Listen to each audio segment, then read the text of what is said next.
अब एक चीज देखते हैं, एडजेसेंट एंगल क्या होता है।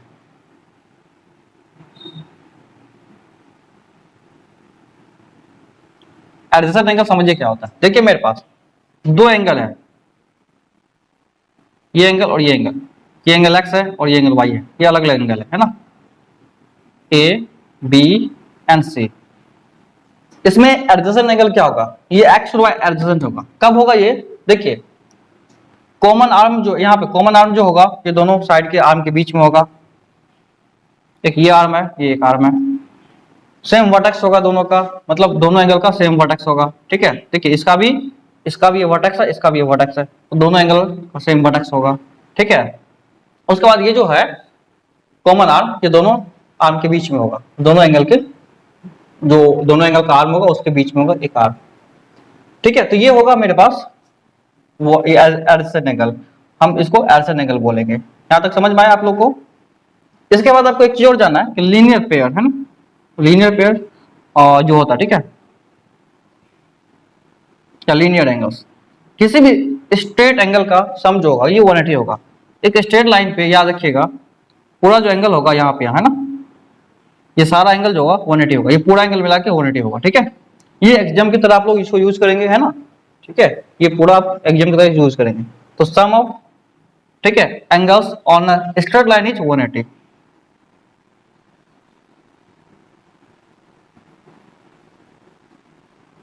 ऑफ स्ट्रेट लाइन, ठीक है, is straight line is 180 degree है ना। तो इस पे जितना भी एंगल बनेगा, मान लीजिए कुछ भी आप बना लीजिए, ये एक्स वाई जेड कुछ भी है ना, ये बन गया आपको, या ये एक्स बन गया, ये वाई बन गया, ये जेड हो गया, तो सब मिला कितना होगा एक्स वाई जेड। तो आप बोलेंगे sir x plus y plus z जो होगा ये 180 होगा। ये आप याद रखिए अच्छे से है ना, इसका काम अभी आने वाला है। तो लीनियर पेयर में क्या होता है कि सारे एंगल का जो सम होगा वो कितना होगा, 180 होगा। एक स्ट्रेट लाइन पे जितना भी एंगल बनेगा सारे मिला कितना होगा, 180 होगा।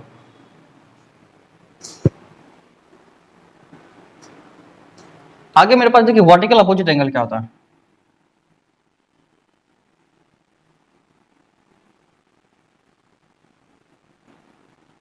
वर्टिकल अपोजिट एंगल होगा, देखिए मेरे पास मान लीजिए ये एंगल है और ये एंगल है, ठीक है, ये और ये वर्टिकल अपोजिट है, ये एक्स और ये वाई मान लीजिए, ये ए है और ये बी है। देखिए ये एक्स के सामने वाई है, एक्स के सामने वाई है और ए के सामने बी है। ये सामने वाला एंगल जो होगा वर्टिकल अपोजिट होगा है ना, वर्टिकल अपोजिट एंगल। तो क्या होगा, वर्टिकल अपोजिट एंगल कौन कौन है इसमें, y और x है, फिर उसके बाद b और a है। बात समझ में आ रहा है ये बात आप लोगों को। y के सामने कौन है, x है, a के सामने कौन है, b है, ये सब वर्टिकल अपोजिट एंगल होगा। और वर्टिकल अपोजिट एंगल के खासियत होता है क्या, ये दोनों आपस में इक्वल होता है। एंगल y इक्वल टू क्या होगा, एंगल x, और एंगल b इक्वल टू क्या होगा, एंगल a। ठीक है, इसका छोटा सा प्रूफ है, देख लीजिए आप है ना।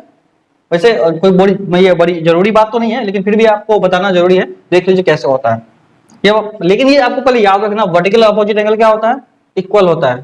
ठीक है, देखिए y प्लस बी की हम बात करें, angle y plus angle b, बताइए कितना होगा, कितना होगा ये angle y plus angle b कितना होगा। एक स्ट्रेट लाइन है ना ये ए बी एक स्ट्रेट लाइन है ना, बोलिए। तो इस स्ट्रेट लाइन पर भी तुरंत बताया एंगल कितना बनता है, 180 डिग्री।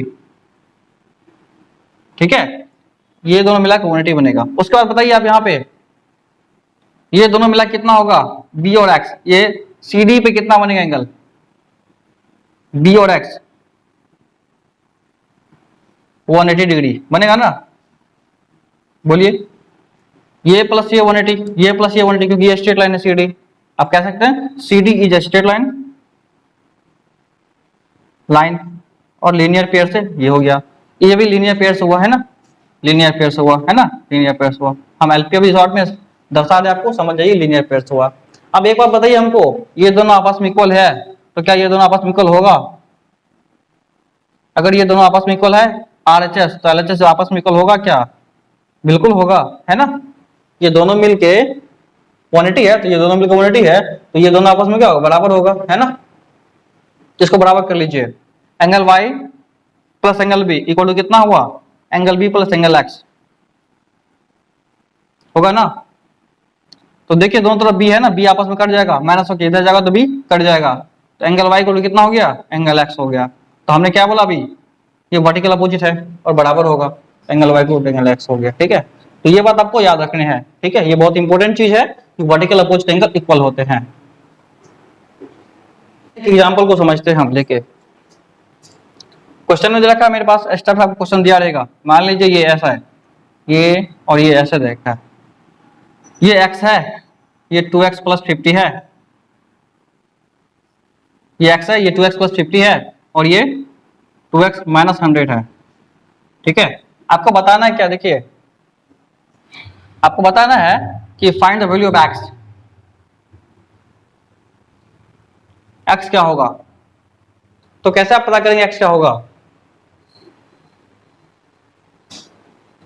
ओके, देखिए क्या करेंगे, यहाँ पे तीनों को ऐड करके क्या बनेगा, तीनों मिला के आपको पता है x प्लस 2x प्लस 50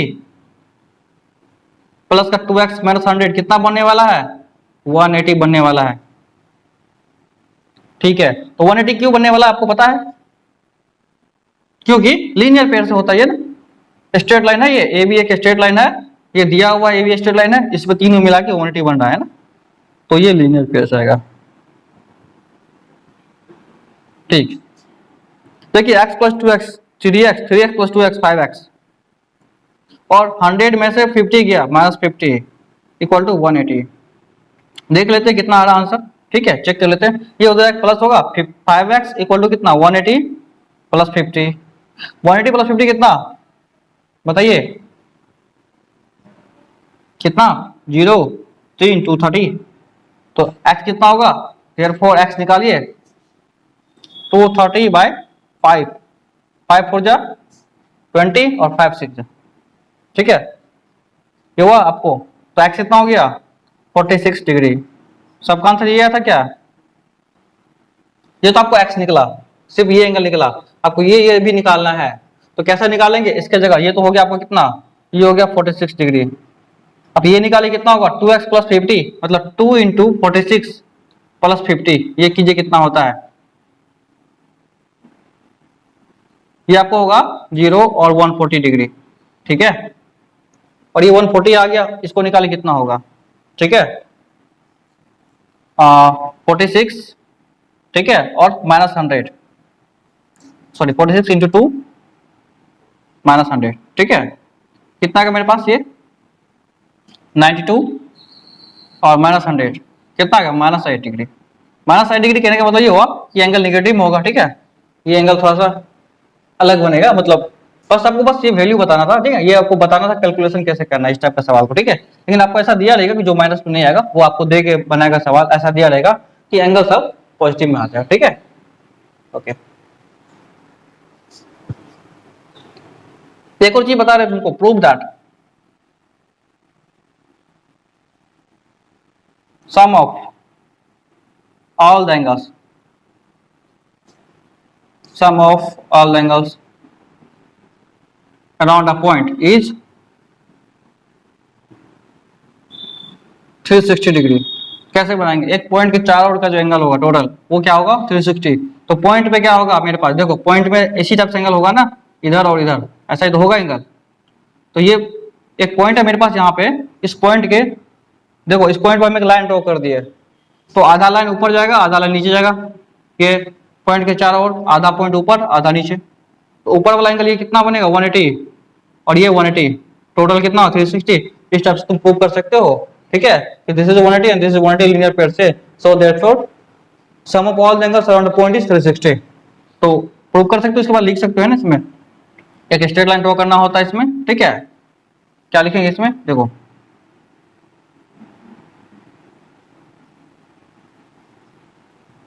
लिखना है, ड्रॉ अ स्ट्रेट लाइन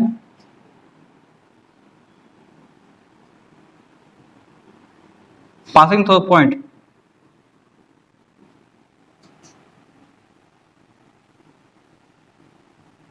सब पॉइंट। ठीक है, पॉइंट से स्ट्रेट लाइन ड्रॉ कर दिए, तो हम क्या लिखेंगे, बाय द लीनियर पेयर, ये एंगल प्लस ये एंगल 180, ठीक है, ऊपर वाला, ठीक है, इसको मान लो x, इसको मान लो y, है ना, x plus y equal to 180, sorry 180 plus 180 that is 360, ये हमको प्रूव करना था, ठीक है, तो x plus y that is equal to 360, ठीक है, जस्ट व्हाट वी रिक्वायर्ड। आगे हम देखेंगे इसमें, ठीक है, अभी तक तो यहाँ है, आगे हम लोग कुछ पढ़ लेते हैं पैरेलल लाइन के प्रॉपर्टीज, उसके बाद आगे वाला सवाल सॉल्व करेंगे इसमें। देखो इस आगे हम देखेंगे रिजल्ट्स ऑन पैरेलल लाइन, है ना,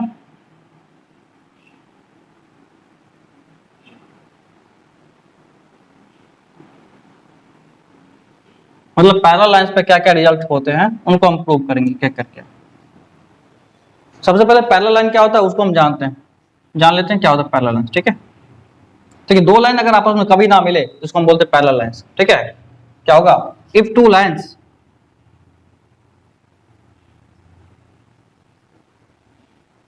नेवर इंटरसेक्ट ईच अदर,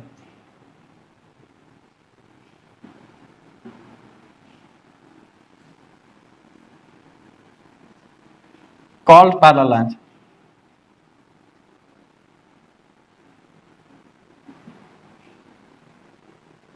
उसके बाद देखते हैं एक ट्रांसवर्सल लाइन होता है, ये क्या होता है,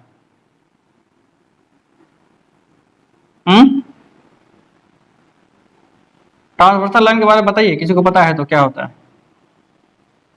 ये लाइन इंटरसेक्टिंग लाइन होता है ना, अगर कोई लाइन मतलब कोई भी पैरेलल लाइन को काट रहा है, किसी भी लाइन को काट रहा है, ये ट्रांसवर्सल लाइन होता है।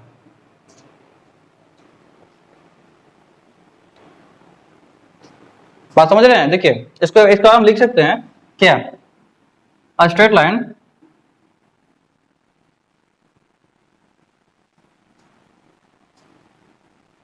that cuts two or more line at a distinct point,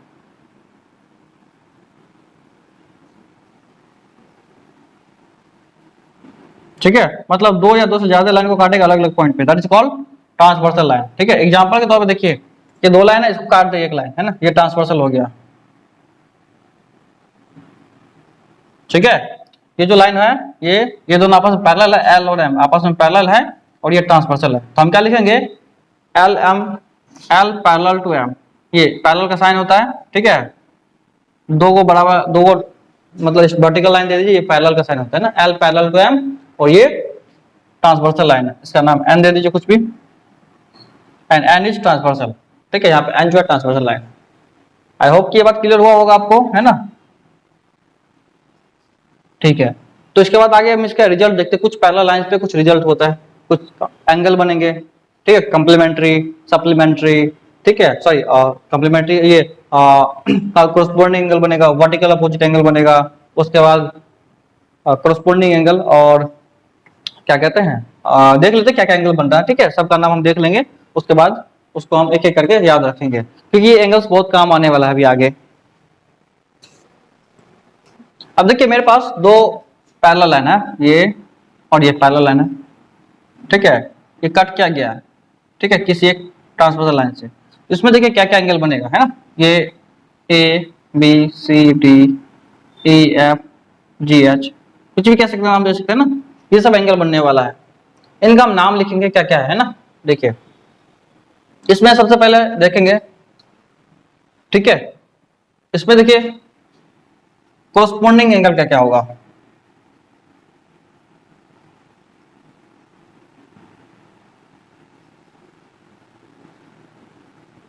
corresponding angle, देखिए ए और ई कोरस्पोंडिंग है, कोरस्पोंडिंग कैसे समझेंगे, देखिए दो लाइन जब भी काटा हुआ है ना, और एक तरफ का एंगल, ये एंगल और ये एंगल, लाइन काटने के एक तरफ का एंगल है ना, ये होता है इक्वल, ठीक है, हाँ, उसके बाद क्या होगा मेरे पास, ये एंगल और ये एंगल कोरस्पोंडिंग होगा, ठीक है, मतलब लाइन के ऊपर वाला इसको देख रहे हैं तो लाइन के ऊपर वाला ही देखेंगे, ठीक है, जैसे यहाँ पे जी हो गया और सी हो गया, लाइन के नीचे वाला देख रहे हैं, यहाँ लाइन के नीचे वाला देखिए जी और सी, और मतलब एक लाइन के जो ट्रांसवर्सल लाइन है उसके सेम साइड का एंगल है ना, सेम साइड मतलब सी और जी, ये हो गया आपको कोरस्पोंडिंग एंगल। तो हम पेयर बना लेते हैं कोरस्पोंडिंग एंगल का, कौन कौन हो जाएगा आपको, ए हो जाएगा, ई हो जाएगा कोरस्पोंडिंग एंगल, उसके बाद डी हो जाएगा, एच हो जाएगा, उसके बाद आपको देखिए बी और एफ हो जाएगा यहाँ पे, है ना, कोरस्पोंडिंग एंगल। उसके बाद यहाँ पे देखिए सी और जी हो जाएगा।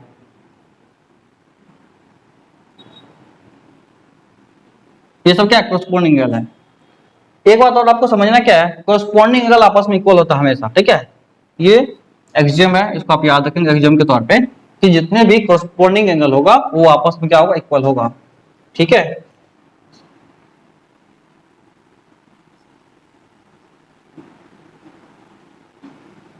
Angles are equal.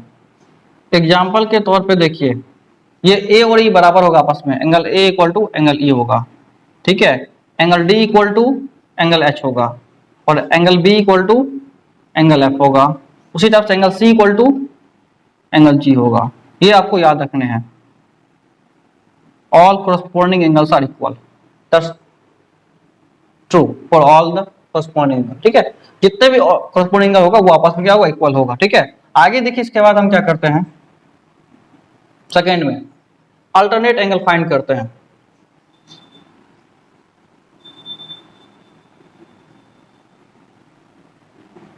या इंटीरियर अल्टरनेट एंगल देखते हैं, ठीक है। देखिए, आपको सबसे पहले इसमें जेड ढूंढना है, कहीं भी जेड या एन कैसे भी बन रहा है ऐसा। जब भी बनेगा दो पैरेलल, इसका दोनों का डेल्टा पैरेलल होना चाहिए ना, ये दो पैरेलल लाइन से जेड या एन कहीं बन रहा है, इसको ढूंढिए। ये जो एंगल बनेगा ये वाला होगा आपको अल्टरनेट एंगल, है ना। बात समझ में आ रही है। ये जो एंगल बनेगा इसको हम बोलेंगे अल्टरनेट, है ना। देखिए अल्टर साइड में है, ये इधर का है, ये इधर का है, अल्टर साइड, ठीक है। ये आगे जा रहा है, ये पीछे जा रहा है, तो अल्टर साइड समझिए ऐसे। तो यहाँ पे डी और एफ क्या होगा, क्या होगा, डी और एफ, ये अल्टरनेट एंगल होगा, ठीक है। डी और एफ। सी और बी, सॉरी सी और ई, ये भी अल्टरनेट एंगल होगा, सी एंड ई अल्टरनेट एंगल होगा, ठीक है। उसी टाइप से आप और भी कह सकते हैं, लेकिन बस इतना समझना आपके लिए काफी है, ये अल्टरनेट एंगल होगा। अच्छा, अल्टरनेट एंगल आपस में इक्वल होता है, ठीक है। क्या होता है, इक्वल होता है।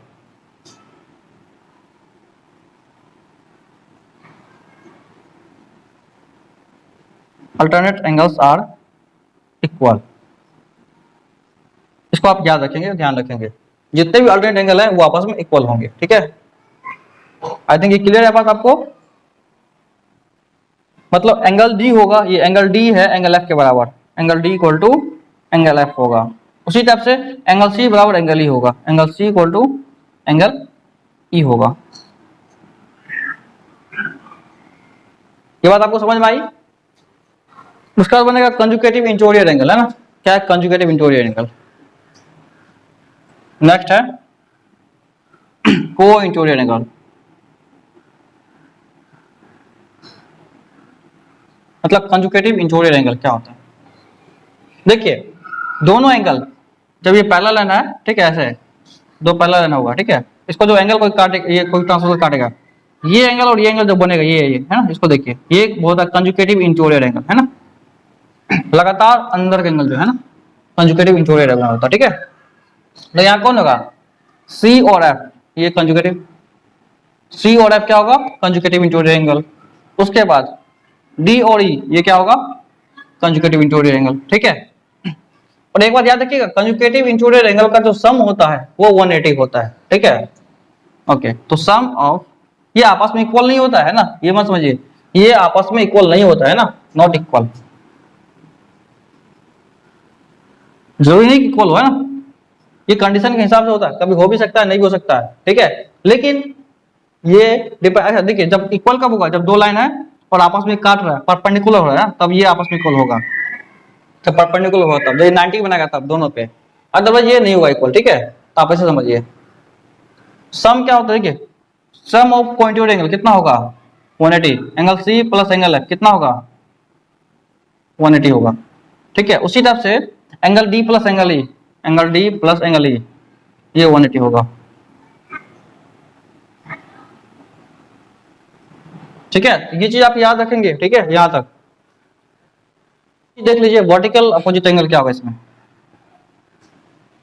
वर्टिकल अपोजिट एंगल क्या बनेगा, बी का मतलब वर्टिकल है, ठीक है, वर्टिकल अपोजिट एंगल। देखिए यहाँ पे ए और सी वर्टिकल अपोजिट एंगल बनेगा, ये वर्टिकल अपोजिट एंगल बनेगा, ठीक है। उसका बी और डी ये वर्टिकल अपोजिट एंगल बनेगा, ठीक है। उसी टाइप से ये ए सी बी डी, उसी टाइप से ये ई जी और एफ एच है ना, ई जी और एफ एच ये वर्टिकल अपोजिट एंगल बनेगा। और इन सब का आपको सम पता है कितना होगा, ये सॉरी ये सब आपस में बराबर होता है। अभी थोड़ी देर पहले हम प्रूव कर चुके हैं वर्टिकल अपोजिट आपस में इक्वल होता है, ठीक है। तो बी डी होगा, तो इनको के लिए बी डी होगा, ठीक है। एक थ्योरम में क्या देखो, अगर दो पैरेलल लाइन को एक ट्रांसवर्सल लाइन काटेगा तो अल्टरनेट एंगल जो बनेगा वो इक्वल होगा, ठीक है। If to transversal line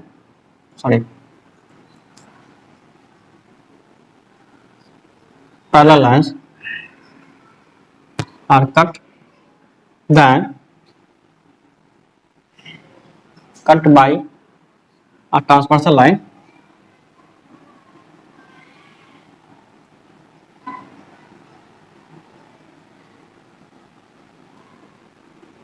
then prove that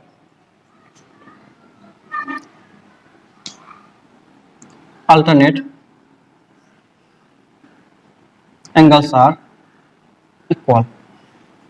मतलब क्या हुआ, देखो अगर दो पैरेलल लाइन है, ठीक है, ये देखो थ्योरम 1 में कह रहा है if two parallel lines are cut by a transversal lines, मतलब एक ट्रांसवर्सल लाइन से अगर दो पैरेलल लाइन को काटा जा रहा है तो प्रूव करना है कि अल्टरनेट एंगल जो का वो इक्वल होगा। कैसे, देखो इसका प्रूफ देखते हैं। इसके पहले हम क्या करते हैं, बना लेते हैं। तो ट्रांसवर्सल लाइन, ये दो पैरेलल लाइन, इसको एक ट्रांसवर्सल लाइन कट करेगा 1 2 3 4 5 6 7 8। ये तुम बताओ इसमें अल्टरनेट एंगल कौन सा है, 5 और 3 और 6 और 4। ALTER NAT अल्टरनेट एंगल्स में क्या है मेरे पास, देखो 1 3 है, नहीं सॉरी, और 3 6 5 है, और कौन है 4 6 है। इससे पहले हम बताए थे ना जेड बनेगा या एन बनेगा, देखो जेड बन रहा है या फिर एन बनेगा, ठीक है। ऐसा करके देखो तो कुछ ना कुछ बनेगा है ना, एन या जेड कुछ बनेगा, उल्टा करके देखो। तो इसमें तुमको जो पता करना है, कैसे पता करना है, जेड या एन का जो दोनों लाइन होगा, दोनों फुट होगा, वो पैरेलल होगा, उसको एक लाइन काटेगा।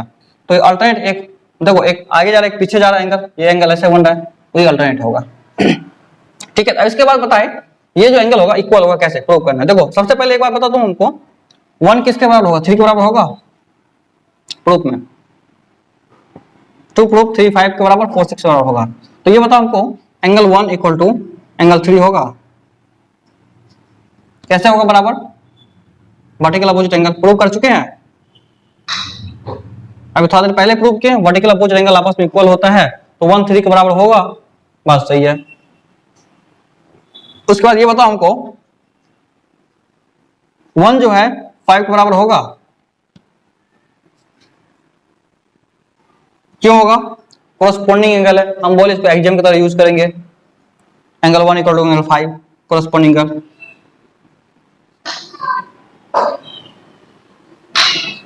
अब एक को बताओ 1 किसके बराबर है, ये 1 3 के बराबर है और 1 5 के बराबर है, तो 3 5 के बराबर होगा। इसको देखो ये पहला क्वेश्चन है ऐसे, ये दूसरा है, 1 3 के बराबर है और 1 5 के बराबर है, तो 3 आपस में 5 के बराबर हो जाएगा ना। तो क्या होगा, फ्रॉम 1 and 2 से एंगल 3 इक्वल टू क्या होगा, एंगल 5, ये हमको प्रूव करना है। और ये 3 और 5 के अल्टरनेट एंगल है, 3 5 अल्टरनेट है, तो ये प्रूफ, ठीक है। सारे जो है 2 3 लाइन का प्रूफ होता है, ठीक है। सारे जो है तुम लोग के बुक में ऐसे दे रखा है, बहुत बड़ा बड़ा प्रूफ सब है ना। सारे सवाल को मैं 2 से 3 4 लाइन तक में सारा प्रूफ बताऊंगा, ठीक है, टेंशन मत लो। 4 6 के बराबर 3 5 के बराबर होता है, ठीक है। अब उसी टाइप से कर लो, सिमिलरली लिख सकता हूँ, सिमिलरली उसी टाइप से क्या होगा मेरे पास 4 6 के बराबर होगा। कोई करना चाहो तो बताते कैसे करना। यहाँ देखो अभी 1 3 के सामने लिए थे, यहाँ लेना तुम लोग 8 5 के बराबर होगा, 8 5 क्या होगा, वर्टिकल अपोजिट एंगल होगा, ठीक है। उसी टाइप से और 5 किसके बराबर होगा, 1 के बराबर होगा, ठीक है। कौन सा एंगल है यहाँ पे, 5 1 के बराबर, यहाँ देखो, अगर तुम करना चाहो तो कर सकते हो। कैसे, इसको देखो, यहाँ पे 4 है, 4 2 के बराबर होगा, ऊपर से ले सको, कोई दिक्कत नहीं। एंगल 4 इक्वल टू कितना, एंगल 2, ये हो गया 4 2 के बराबर, वर्टिकल अपोजिट एंगल है। अब ये बताओ 4 जो है किसके बराबर, 7 के बराबर होगा ना, बोलो 4 7 के बराबर होगा। कौन सा एंगल है, कोरस्पोंडिंग एंगल है ना। इस टाइप से लिखो 4 7 के बराबर। या फिर ये बताओ 2 6 के बराबर होगा क्या, ये 2 6 के बराबर होगा, कोरस्पोंडिंग एंगल है, तो एंगल 2 इक्वल टू एंगल 6 हो गया। अब देखो 4 2 के बराबर है ना, तो 4 6 के भी बराबर होगा, यहाँ पे 6 2 के बराबर है, 4 2 के बराबर है, तो यहाँ पे 6 4 के बराबर हो जाएगा, तो ये मेरा प्रूफ आ जाएगा। ठीक है, लेकिन इतना करने के बाद तुम लोग सिमिलरली लिख सकते हो, है ना, चलेगा ये। ठीक है, तो इसी तरह से तुम लिख सकते हो, है ना। ठीक है, ये बात आई समझ में। फिर से देखो, यहाँ देखो 4 जो है 2 के बराबर होगा, वर्टिकल अपोजिट एंगल है, एंगल 4 इक्वल टू एंगल 2 होगा, वर्टिकल अपोजिट एंगल है, थोड़ा देर पहले प्रूफ बताया इसका। उसके बाद देखो यहाँ पे 2 जो है 6 के बराबर होगा, कोरस्पोंडिंग एंगल है, तो एंगल 6 इक्वल टू एंगल 2, आपस में दोनों बराबर है, तो ये दोनों बराबर होगा, बिल्कुल होगा, तो 4 6 बराबर होगा, ये दोनों आ गया।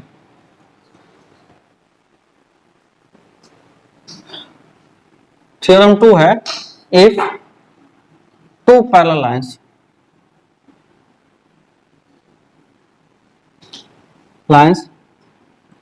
Are cut by a transversal line,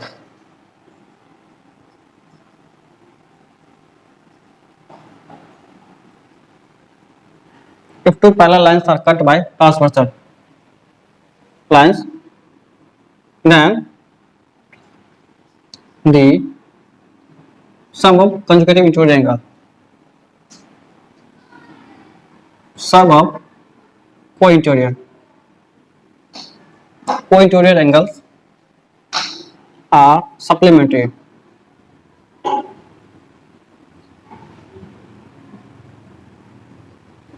मतलब अगर दोनों कट करेगा तो क्या होगा, सम जो होगा को-इंटीरियर का सप्लीमेंट्री होगा। एग्जांपल के तौर पे ये देखो प्रूफ कैसे करते इसको। दो मेरे पास पैरेलल लाइंस है, कट किया इसको, A B C D A F G H कुछ भी डाल दो इसमें। सी प्लस एफ जो है 180 प्रूव करना हमको, है ना, angle C plus angle F equal to 180 prove करना है। ठीक है, प्रूफ हो गया। सबसे पहले एक चीज देखो इसमें, तुम क्या देखना तुमको, यहाँ पे एफ जो है किसके बराबर होगा, जी के बराबर होगा क्या, बोलो। एफ जो है यहाँ पे एफ जी के बराबर होगा, वर्टिकल अपोजिट एंगल है। ठीक है, और जी जो है यहाँ तुम्हारा जी ये डी के बराबर होगा। ठीक है, फिर से देखो एंगल ए इक्वल टू कितना होगा, एंगल सी होगा, angle A equal to angle C, क्यों होगा, वर्टिकल अपोजिट एंगल है।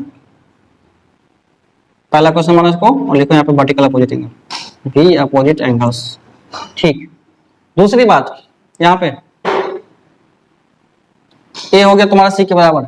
अब सी जो है यहाँ पे सी किसके बराबर होगा, ई के बराबर हो सकता है, ये तो हो सकता है। सी जो है तुम्हारा ये किसके बराबर होगा, ई के, यहाँ पे देखो ये सी ई के बराबर क्यों होगा, अल्टरनेट एंगल है, अभी थोड़ा पहले प्रूव किया है ना, तो angle C equal to angle A second. अब तुम एक बात कह सकते हो सी ई के बराबर हो गया तुम्हारा। ठीक है, यहां से देखो, अच्छा ई किसके बराबर होगा, ई ए के बराबर होगा, बराबर हो गया। अब एक और हमको चाहिए स्ट्रेट लाइन में डी के बराबर, एफ किसके बराबर होगा, डी के बराबर, एफ क्या होगा, एंगल डी होगा, एफ डी के बराबर। कौन सा एंगल है, ये अल्टरनेट एंगल है, ये दोनों अल्टरनेट है, सी ई के बराबर है और एफ डी के बराबर अल्टरनेट है। अब एक चीज को हमको क्या करना, सी प्लस एफ लाना है, तो सी की जगह क्या लिख देंगे, angle C plus angle F. C की जगह हम लिख सकते हैं क्या, सी की जगह लिख सकते हैं यहाँ पे ई, और ई की जगह लिख सकते हैं ए, है ना। सी किसके बराबर, सी के बराबर क्या लिख सकते हैं ए, और ए के बराबर क्या लिख सकते हैं यहाँ पे देखो सॉरी, सी की जगह लिख सकते हैं यहाँ पे ई, और ई बराबर ए के, ठीक है। तो देखो यहाँ से बराबर है ना, ये इसके बराबर है और ये इसके बराबर है, तो यहाँ से हम ए लिख सकते हैं यहाँ पे, ठीक है। ए प्लस एफ की जगह क्या लिख सकते हैं यहाँ पे, डी। एफ की जगह हम लिख सकते हैं डी। तो देखो ए और डी क्या मिला, ए और डी स्ट्रेट लाइन बन रही है, और स्ट्रेट लाइन में कितना एंगल होता है, ये 180 होता है, तो ए प्लस डी बराबर 180 हो जाएगा। या सिंपल में ऐसा समझ सकते हो तुम, है इतना अगर झमेला नहीं भी करोगे तो सिंपल में ये समझो, ठीक है। एक लाइन में इसको अगर हम हटा दे, इतना झमेला नहीं करना है हमको, बस एक लाइन पे एंगल ढूंढना है। एक लाइन कैसे बनेगा, ठीक है, जस्ट लाइक एक लाइन। तो सबसे पहले देखो ये क्या होना चाहिए यहाँ पे, ये तुम्हारा ई और एफ, ई और एफ कितना होगा 180 होगा, सबको पता है ना। Angle E plus angle F कितना होगा, ये दोनों मिला के स्ट्रेट लाइन तो है ना। बोलो ई प्लस एफ कितना होगा 180 होगा। ओके क्यों, लीनियर पेयर से 180 होगा ई और एफ। अब ई किसके बराबर है, सी के बराबर है, अल्टरनेट एंगल। ई की जगह रखो C, angle C plus angle F 180। ऐसा भी तुम कर सकते हो, तब ये तुम्हारा रिजल्ट निकलेगा। इतना का नहीं करो तो सिंपल में मतलब क्या हुआ, देखो E plus F 180 linear pair से, ठीक है। और ई की जगह कौन है एंगल, सी रख दो, सी क्यू बराबर, ई की जगह सी क्यू बराबर, बताओ angle E equal to angle C Q, alternate angle है। अल्टरनेट एंगल बराबर होता है आपस में, तो ई की जगह हम सी रख दिए और एफ की जगह एफ ही है, 180 हो गया। तो क्या हुआ, और ये ई और सी और एफ कौन सा एंगल है, but angle C and angle F are कौन सा एंगल है, बताओ को इंटीरियर एंगल, कंजुगेटिव इंटीरियर, और दोनों मिला के सप्लीमेंट्री हो गया। तो इसी तरह से तुम इसको भी प्रूव कर सकते हो, ये दोनों लेके भी कर सकते हो। कैसे, ई प्लस एफ कितना, ये बताओ, angle E plus angle F कितना 180 लीनियर पेयर से, और एफ की जगह रख दो डी, एफ डी के बराबर होगा अल्टरनेट एंगल से। तो क्या होगा तुम्हारा, एफ की जगह डी, तो angle E plus angle D equal to 180। और ई और डी कौन सा एंगल है, बताओ, ई और डी कंजुगेटिव इंटीरियर एंगल है। तो इस टाइप से तुम दोनों को प्रूव कर सकते हो, ठीक है। आगे हम देखेंगे इसके बाद और भी, ठीक है। देखो सिंपल तरीका बताएंगे प्रूव का, ठीक है, कैसे करना नहीं करना, बस तुम लोग बने रहो और आप लोग भी देखते रहिए, है ना।